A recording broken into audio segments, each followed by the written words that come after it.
Good afternoon. Woo, it's loud. We done tested it once.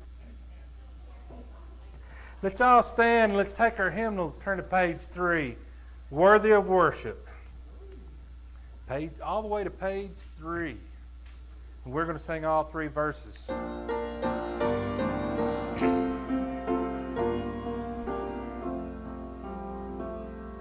Worthy of worship, worthy of praise, worthy of honor and glory, worthy of all the glad songs we can sing, worthy of all of the offerings we bring. You are worthy, Father, Creator, you are worthy, Savior, Sustainer, you are worthy of wonderful, worthy of worship and praise, worthy of reverence, worthy of fear, worthy of love and devotion, worthy of bowing and bending of knees, worthy of all this and added to these. You are worthy, Father, Creator, you are worthy, Savior, Sustainer, you are worthy of wonderful, worthy of worship and praise. Almighty Father, Master and Lord, King of all kings and Redeemer, wonderful Counselor, Comforter, Friend, Savior and source of our life, worthy, Father, Creator, you are worthy, your Sustainer, you are worthy of wonderful, worthy of worship and praise. Father, again, we're just grateful to be in your house tonight, Lord. We're thankful for all your many blessings, Lord. We just pray, Lord, that tonight you would just fill our hearts with the mighty word, Lord. Father, just impress upon us, Lord, how to serve you better, Lord. And Father, we just pray, Lord, that for all of those that are in this community that are lost, Lord, that Calvary could be a lighthouse to them, Lord. Not that we would get to do it, but that you would, Lord. We love you and praise you in the name of Jesus. Amen. You may be seated. Let's turn to page 379. Brethren, we have met to worship. We're going to sing the first, second, and fourth verses.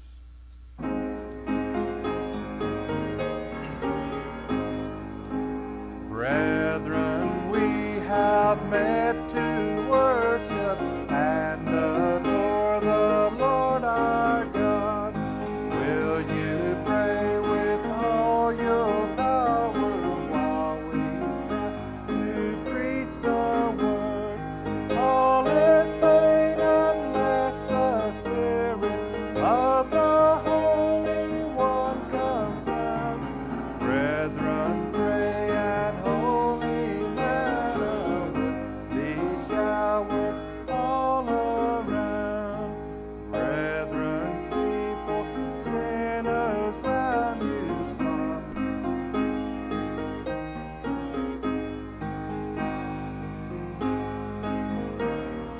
Moving, can you tremble? Our fathers and our mothers sinking down. Brethren, pray and holy all around.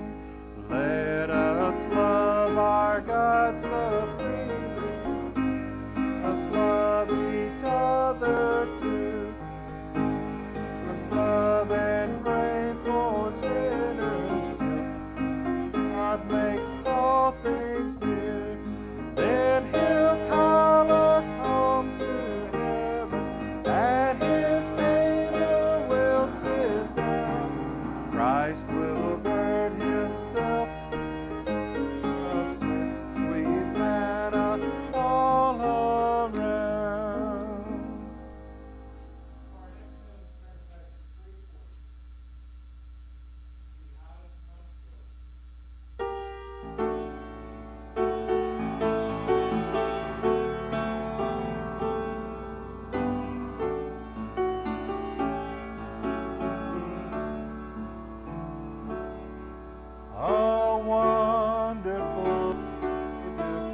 is Jesus my Lord, a wonderful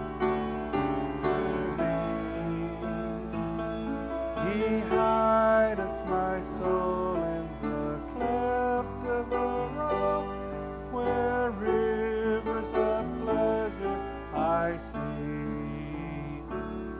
He hideth my soul in the cleft of the rock, that shadows a dry, thirsty land. He hideth my life in the depth of His love, and covers me there with His hand, and covers me there with His hand. A wonderful Savior is Jesus my Lord. He taketh my burden away.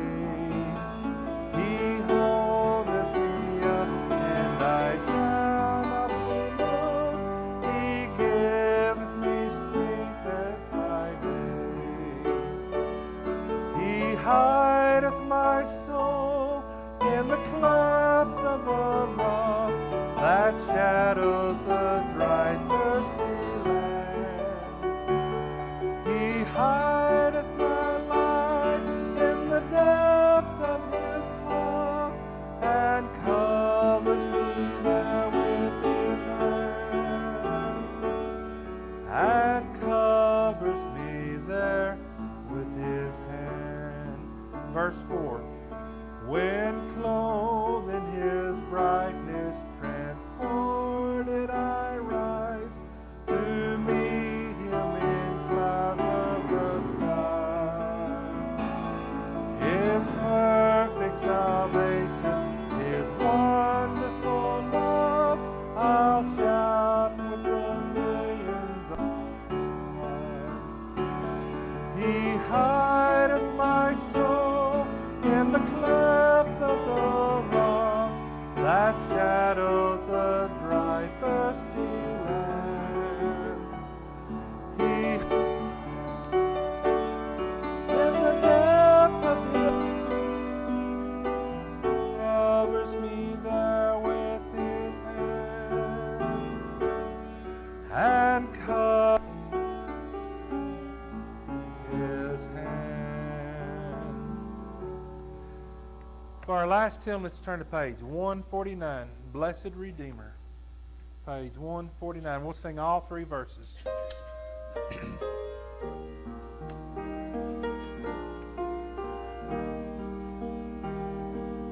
Up Calvary's mountain, one dreadful morn, walked Christ my Savior, weary and worn, facing for sinners death on the cross, that He might save them from endless loss. Blessed Redeemer, precious Redeemer, seems how I see Him on Calvary's tree, wounded and bleeding, for sinners pleading, blind and unheeding, dying for me. Father, forgive them, thus did He pray, and while His lifeblood flowed fast away, praying for sinners while in such woe, no one but Jesus ever loved so. Blessed Redeemer, precious Redeemer, seems now I see Him on Calvary's tree, wounded and bleeding, for for sinners bleeding, blind and unheeding, dying for me. Oh, how I love him, Savior and friend. How can my praises ever find end? Through years unnumbered on heaven's shore, my tongue shall praise him forevermore. Blessed Redeemer, precious Redeemer, seems now I see him on Calvary's tree, wounded and bleeding, for sinners pleading, blind and unheeding, dying for me. Our gracious Heavenly Father, Lord, we do thank you for this day and thank you for the many blessings you give us, Lord. Lord, I thank you for the services this morning. I just thank you for the baptism that was done this morning. I just do want to lift the little Cash up to you, Lord, just to guide him and direct him in the directions that he would need to go, Lord. And just be with our church at this time. And then, Lord, I just want to lift Brother Steve up to you, to the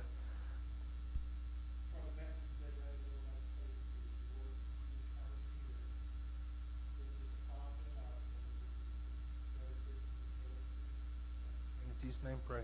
Amen. Amen. Thank you, Terry. Thank you, folks, for being back tonight. You're all excited. August just about out the door. Fall coming around. Ooh, dust those coats off. Yes? Can't wait, can't wait. Just real quick, just raise your hand if, since you can remember, you've done everything to the best of your ability. You haven't shirked, shed, scrimped. You've done everything you've ever put your mind to, your thought to the absolute best of your ability. Just, why is that? Think about the things that we do in life.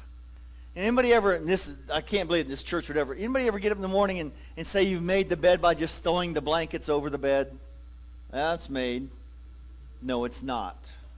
I'm here to tell you that's not making the bed, is it, Bly? No. Or maybe you fixed a meal and somehow you just didn't fix it to the exact best, but it was cooked and it was hot and it was on the table. I could have done better, but here it is. Sure. And I think about this. I know this will come as a shock to you, but Barna Research has discovered that people ages 25 to 60 have reported their lives more stressed than ever before. Can you believe that? 25 to 60, they say that their lives are more stressed than they have ever been. Why do you think that is? Fueled with a little bit of anger, fueled with a little bit of impatience, don't have a clue what that is, fueled with a lot of worry and a dash of fear, people are stressed out. I'm in Romans chapter 8 tonight. I'm going to try to make it through all one verse. If I do, great. If not, we're just going to try to take it apart a little bit tonight. We've heard this verse. We might even have it memorized. Anybody have it memorized? Romans 8:28. Mr. Franks, come on, bless us with it. I thought, Romans 8:28. Somebody just bust out real loud with Romans 8:28. You can even read it from the Bible if you want. And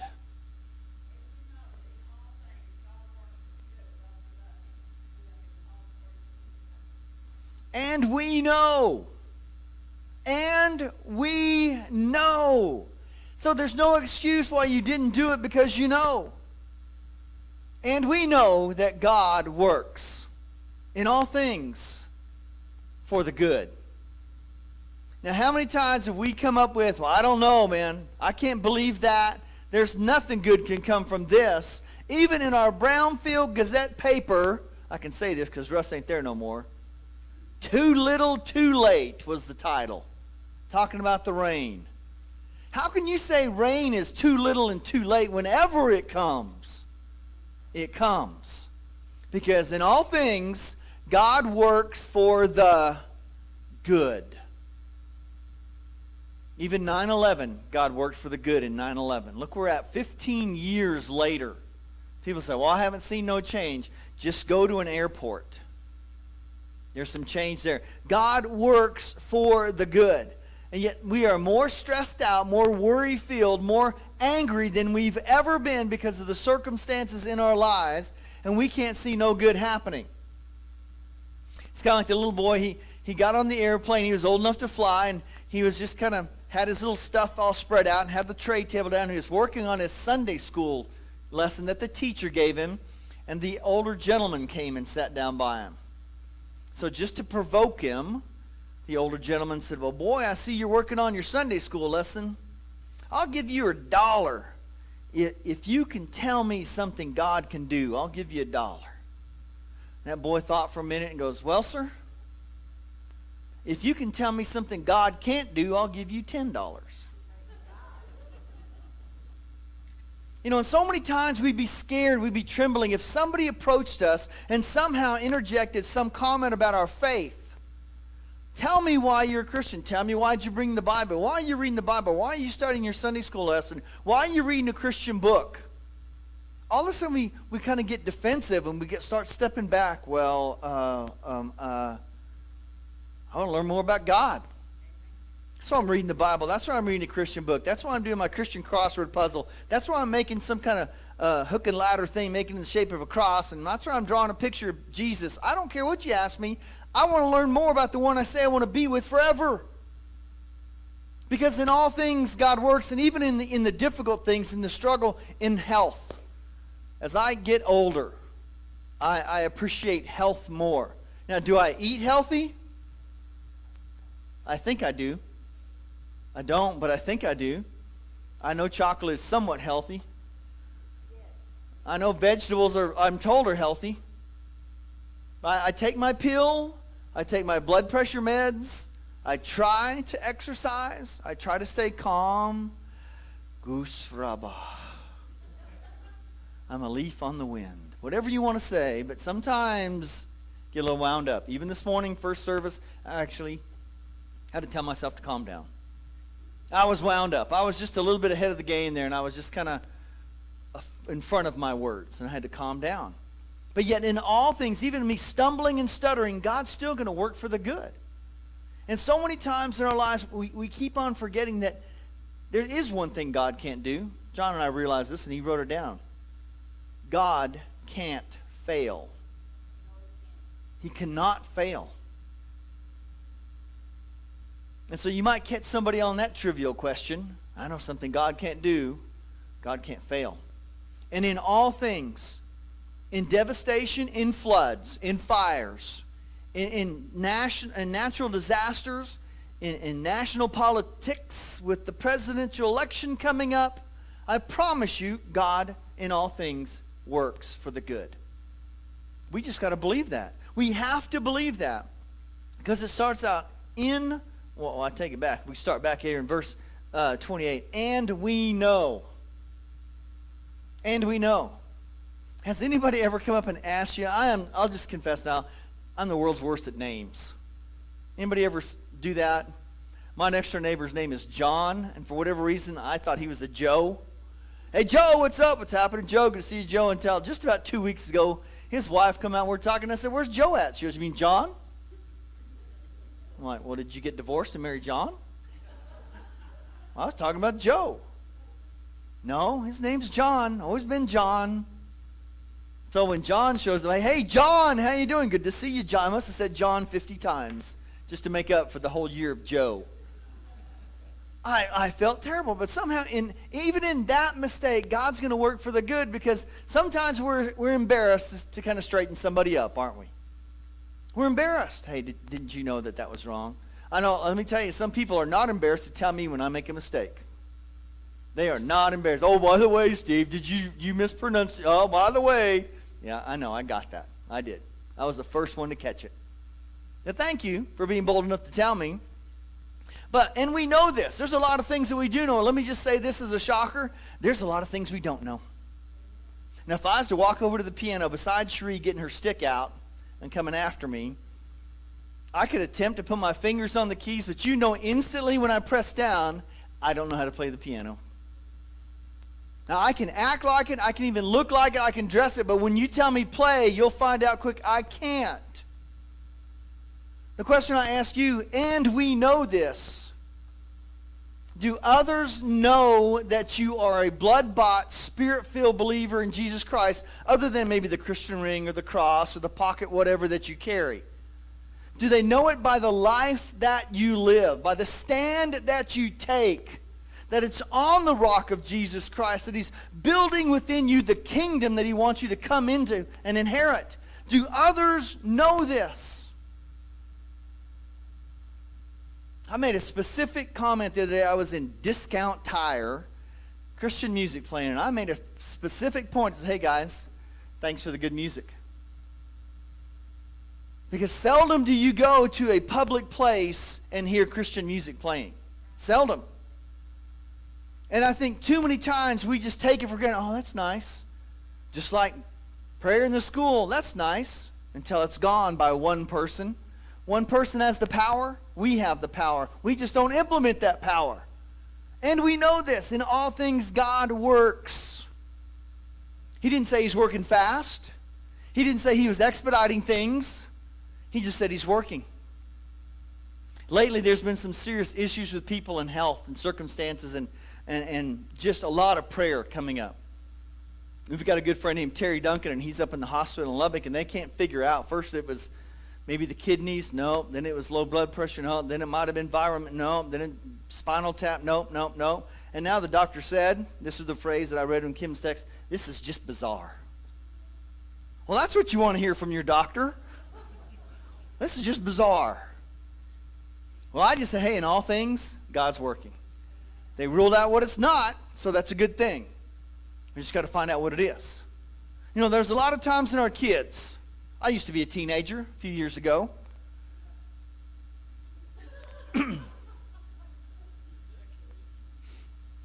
You know, and then you start growing up and you catch yourself doing more grown-up things and being more responsible and all these things that coming about and think, well, I'm growing up. And then we get grown up and then we forget to be a childlike person again, not childish. We forget how to be childlike and come to our daddy's lap and say, I need you. I need to sit in your care. I need you to hold me. I need you to hear me, and I need to hear you. But yet we're so filled with stress and anger and worry that we just can't seem to see the good in all things. In all things. Well, how can there be something good in Italy with a natural disaster of an earthquake? I don't know yet, but he's working to show me.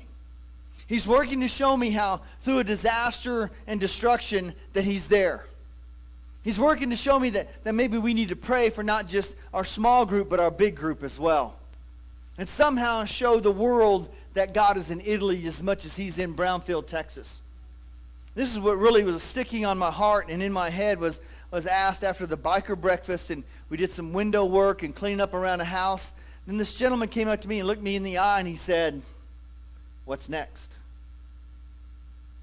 I was just kind of sitting back, relaxing, going, "Whoa, I just want to take in a little glory. We're good, aren't we? We're good.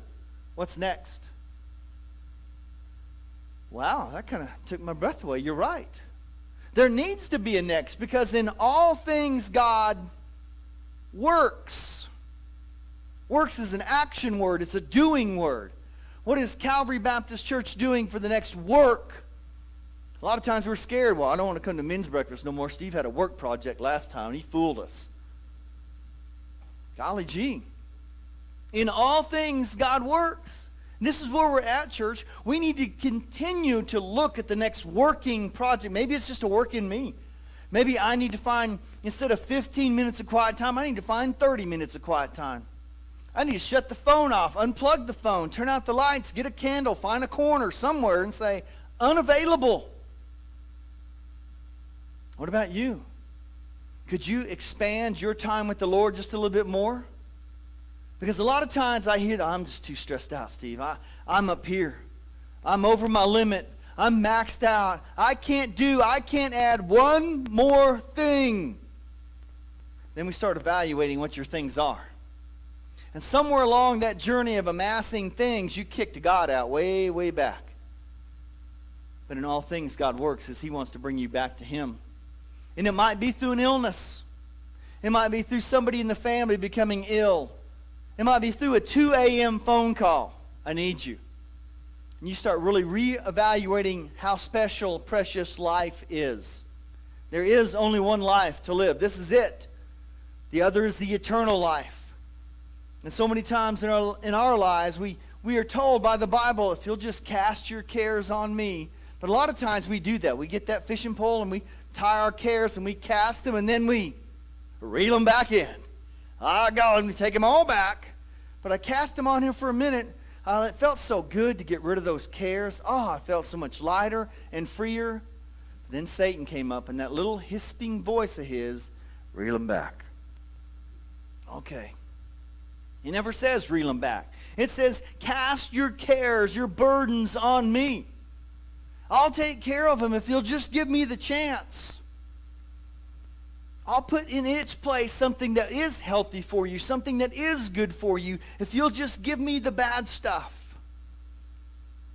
There are those that don't do that. If you find yourself with those sleepless nights, those stress-filled nights, if you find yourself with those heart issues or those migraines or that TMJ, that the dentist informed me of that. I don't have TMJ. She goes, you have an incredible hard bite. She goes, why is that? And I said, I'm a pastor of a church.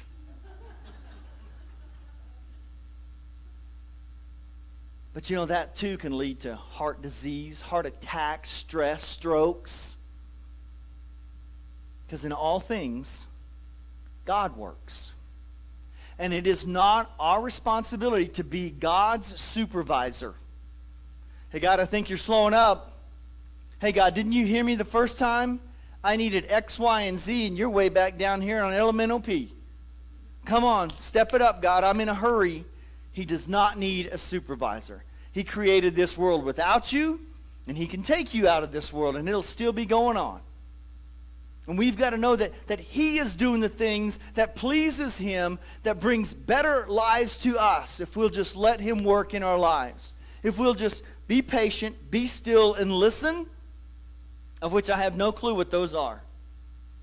Seldom can I be still. I've got the fidgets and the jitters and the brain spinning around. But you know when it does happen? When peace comes over? It was just the other night and that rain was coming. And folks, I literally stood out in it. I am smarter than that, but I actually stood out in it, in the rain. And there was no phone on me. There was nobody asking for anything from me. And in that brief few minutes of just peace, it felt unbelievable.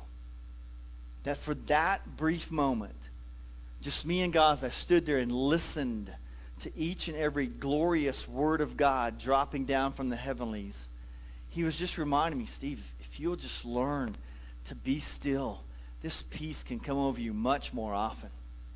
Much more often. And then there's that world. There's that world that's just pushing in on that peace. Joy and I were just having a quick talk. So have you slowed down any? Sure, I've slowed down. I'm a crawler. I'm a creeper now. I barely go the speed limit. And I am focused on that now. And I'm like, why am I speeding? Why am I in such a rush? What's the big deal? And in all things, God works for the good. For the good. And that's where we got to think.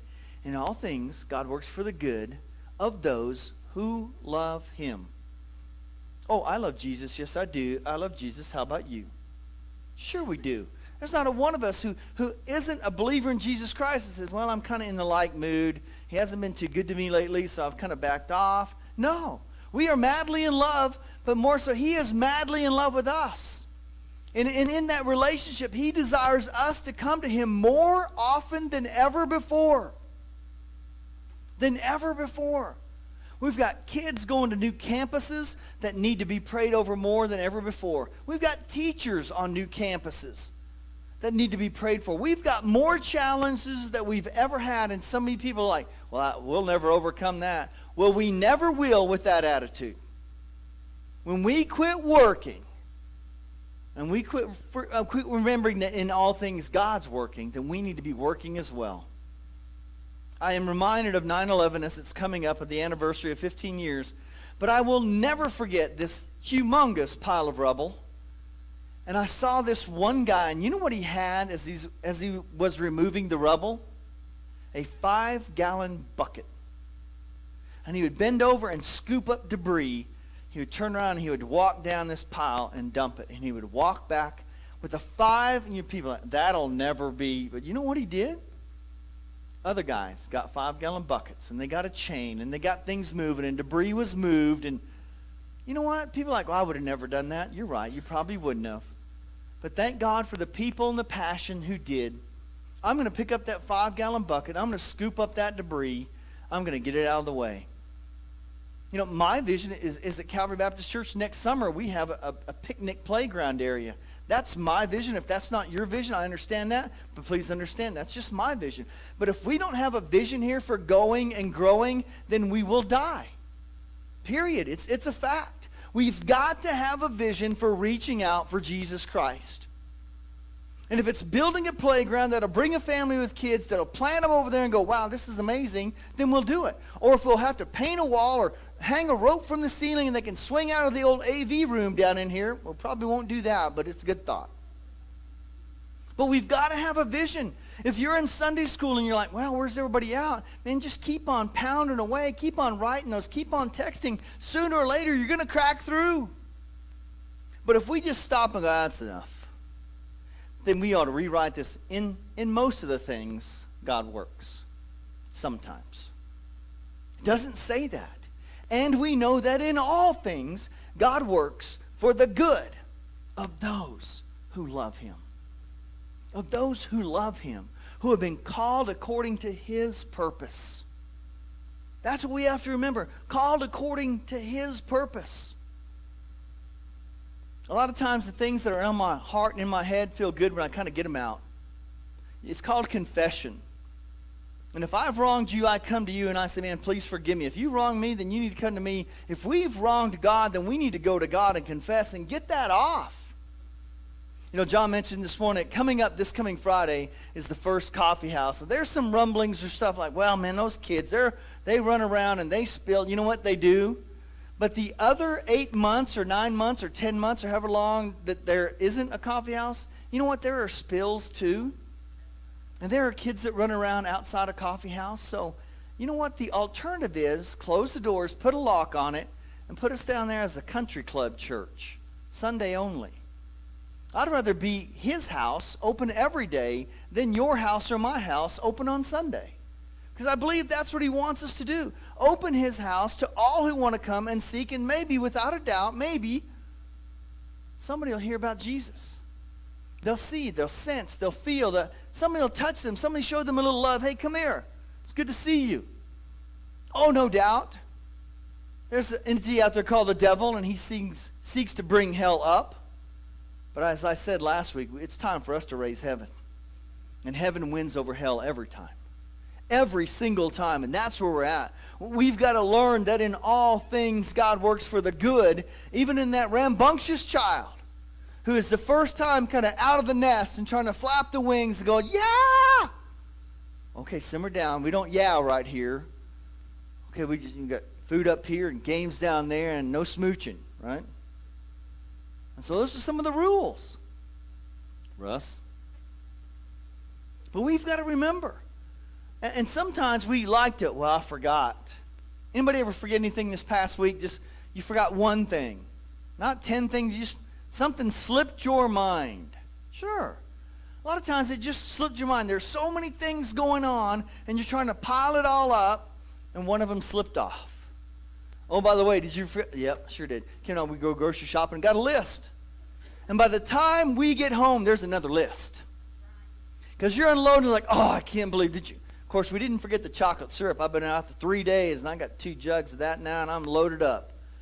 But we did forget the butter and all that. I'm like, okay, another list. Here we go. And back we go to the grocery store. But we should never forget that in all things, and folks, I'm not God. If you're going to come and tell me, how can God be working in cancer in a little child or a baby dying, you're asking the wrong person. But I'm going to tell you, I don't know how, but I know this. He's working. He's working for the good to show you how good he is, even with cancer, even with an unknown death, even with some family member that's gone off the edge, he's working. He's working for the good, and I've got to believe that. I've got to believe it with every fiber and stick of faith in me. I don't see it now, but I'm going to see his good because I know that I love him and he loves me. And in all things, he works for the good. We've got to remember that. And I'll say it over and over. You might start saying it over and over as well. If you want a story about in all things, Joseph. Joseph got put into so many circles, thrown in a well, sold off this, put in jail, given reign over everything, and then approached by a woman. And what did he do? In all things God works. He had to strip naked and run, but he worked. God worked. He worked for the good. He got away from that circumstance. And in all things, but yet we do get angry. Just real quick, one more time. Anybody been angry lately? Oh, maybe there's a dirt clod that got kicked. Maybe there's a tool that got thrown down. Greg Crutcher and that. Bing. Yeah, you better watch those tools. They have a way of coming back. Maybe something didn't go right. Maybe everything went wrong and it's just you finally had the nuclear boom and then you took a breath. You've got to remember that somehow you don't see it, but he's making it work. He's bringing it together. He's pulling everything that seems to be scattering away back together. Genesis chapter 50, what was meant for evil, what man is meant for evil, God is intending for good. Good. He is a good God. We'll say right now, God is good, and all the time, then why don't we believe it? We get mad at God. Oh, we get fists clenched, tongue flaming, mad at him. And we need to remember, I don't see it. He's like, I know, because you're not sitting and being still. I want to show you through this horrible circumstance that I'm good. I'm going to show you this good. You've been walking in the desert for weeks and months, and I'm going to show you there's an oasis. I'm going to let you turn that corner, but you can't turn the corner if you flop down and your feet are flailing like a 2-year-old. I'm going to show you this oasis. You got a few more steps. Maybe you've got that spouse, that child, that family member, that coworker, and you're like, I'm done. If you just work a little bit more, God's going to work through you. Your love is going to come from him to them, and there's going to be amazing things. Even as Terry prayed for a little Cash and just to show and reveal, that little boy is on fire. Just lit up for the Lord. Telling the boys and the girls on the school bus in his classroom. But did you know his little brother was here this morning? His little brother is just a little more fiery than him. His little brother brought his swim trunks this morning. He wanted in. But you know, as big brother is going to show little brother what it means, in all things, God works. And those two boys being raised under the same roof are two different characters, aren't they? And maybe in your household you've got a couple of kids that one is that, and the other is, But in all things, and in all people, God works. And he wants to work in you, realizing if you'll just give me that stress, and I don't mean, fish, got it, come back. He says cast, meaning to throw, to let go. I'll show you a better life. I'll show you a life of peace, calm. Wow, when's the last time that happened? When's the last time you actually took a deep breath and didn't wait for the other shoe to drop? When was the last time you actually sat and just listened as the wind blew through the trees or the rain fell And just say, God, this is what you mean, that in all things you work to bring peace to me. To bring peace to me. Because if you're in a doctor's office and he pulls up your chart, you don't want him to say, well, that's bizarre. You want him to go, oh, I understand. I see your symptoms. I understand what you're going through. I have a cure for this. God's looking at us with all of our symptoms going, I've got a cure for this. I've got a cure for you. If you'll just be at peace, if you'll just take a deep breath, even in the tragedies, I promise you, he wants to take the tragedies and turn them into triumphs, every single one of them. I don't see how, but he does. Because in all the tragedies, there's a triumph. We'll just allow him to show them to us, the triumphs of life. In all the downs of our lives, he wants to show us there's an up. Every single time. Quit beating yourself up about what you haven't done or forgotten or can't get done. And start realizing he wants to work in you and through you to show you the good that is out there. And we know there's a world out there that wants us to believe there is nothing good. But let me tell you, if God created us in his image, there's good. Believe in that. Believe in the goodness that God has in you to show you and show through you to others. Would you stand with me, please? Father, we come here on a Sunday night, and there's probably already Mondays in people's minds already. Maybe even tonight we didn't get this done or that done, or it's going to be up till 10 or 11, and oh Lord, peace is what Jesus said. My peace I leave you, my peace I give you.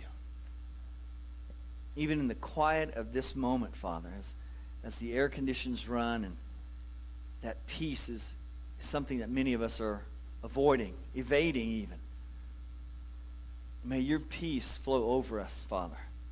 In a world in turmoil, in a world being shaken apart by the world, let us come back to the creator of that world. Let us know that in all things, you are working for the good. So, Father, speak to us now in just these next few moments as we sing to you. And let us realize that you truly are a good and gracious God. I ask this in your name. Amen. Let's take our hymnals and turn to page 287.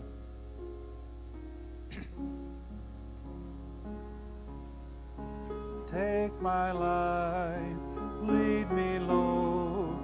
Take my life, lead me, Lord. Make my life useful to thee. Take my life, lead me, Lord. Take my life, lead me, Lord. Make my life useful to thee. Take my life, teach me, Lord. Take my life, teach me, Lord. Make my life useful to thee.